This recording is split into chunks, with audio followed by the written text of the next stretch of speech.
ఓం శ్రీకృష్ణ పరమాత్మనే నమః. శ్రీమద్భగవద్గీత అతః ద్వితీయోధ్యాయః సాంఖ్యయోగః.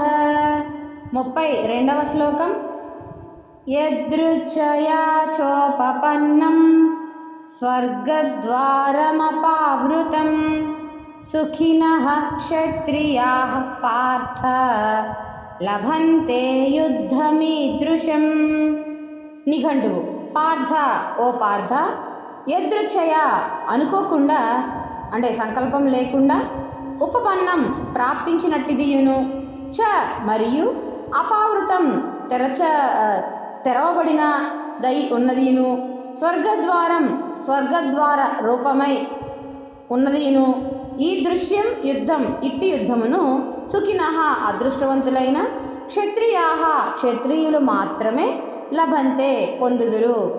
శ్రీకృష్ణ పరమాత్మల వారు అర్జునుల వారితో, ఓ పార్థ, యాదృచ్ఛికముగా అనగా అనుకోకుండా తటస్థించిన ఇట్టి యుద్ధము అదృష్టవంతులైన క్షత్రియులకే లభించును.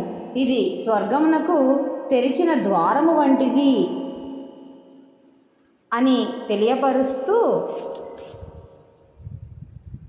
కౌంతేయ, ఎంతటి పుణ్యశాలివి నీవు! సుక్షత్రియులందరూ కోరుకునేది తెరచిన స్వర్గద్వారం వంటి ఇటువంటి ధర్మయుద్ధమే నీవు కోరకనే అయాచితంగా అనాయాసంగా నీ ముందు సాక్షాత్కరించింది. ఇది ఎంతటి అదృష్టం! మాతృభూమి కోసం యుద్ధం చేయటము అదృష్టమే, ఆ యుద్ధంలో జయాన్ని పొందటం అదృష్టమే, లేక ఆ సంగ్రామంలో వీరమరణం పొందినా కూడా అదృష్టమే. మహావీరులైన సుక్షత్రియులు ఇటువంటి సదవకాశం కోసమే నిరీక్షిస్తూ ఉంటారు. వీరమరణం పొందిన మహావీరునికి దేవతలు స్వర్గద్వారాలు తెరిచి సాదరంగా స్వాగతిస్తారు. అటువంటి మహా అదృష్టం యాదృచ్ఛికంగా నీ ముంగిట ప్రత్యక్షమైనది. యుద్ధ దృశ్యం ఎలా ఉందట? ఇటువంటి యుద్ధం అనగా ఎటువంటిది? సాధారణ సామాన్య యుద్ధం కాదు సుమా, ఇది ధర్మయుద్ధం.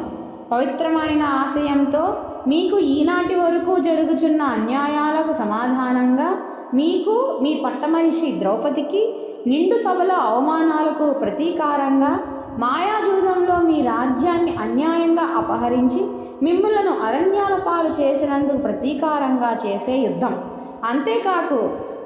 అంతేకాకుండా దుర్యోధన దుశ్శాసనుల వికృత చేష్టలకు మీరు చేసిన ప్రతిజ్ఞలు నెరవేర్చేందుకు ఈ యుద్ధం జరగబోతోంది.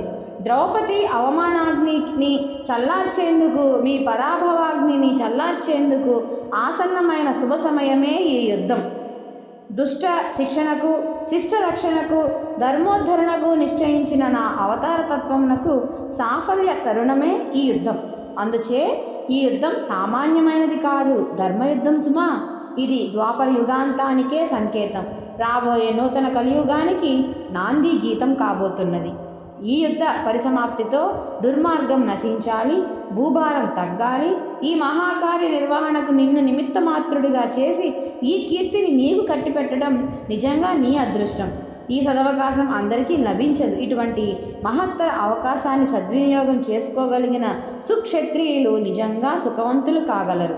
జయిస్తే రాజ్యప్రాప్తితో పాటు ఇహలోక సుఖాలు, వీరమరణం పొందితే కడలేని పరలోక సుఖాలు మరియు కైవల్య ప్రాప్తి జరుగుతాయి. కనుక అవకాశాన్ని అందిపుచ్చుకో, విజయశంఖం పూరించు. విజయాన్ని సాధించు. విజయుడు నన్న నీ పేరు సార్థకం చేసుకో అని పలికారు శ్రీకృష్ణ పరమాత్మ. జై శ్రీకృష్ణ పరమాత్మునికి జై. తోడుగా ఉంటే ఇలాంటివి ఎన్నైనా మనం సాధించగలం. కృష్ణార్పణ.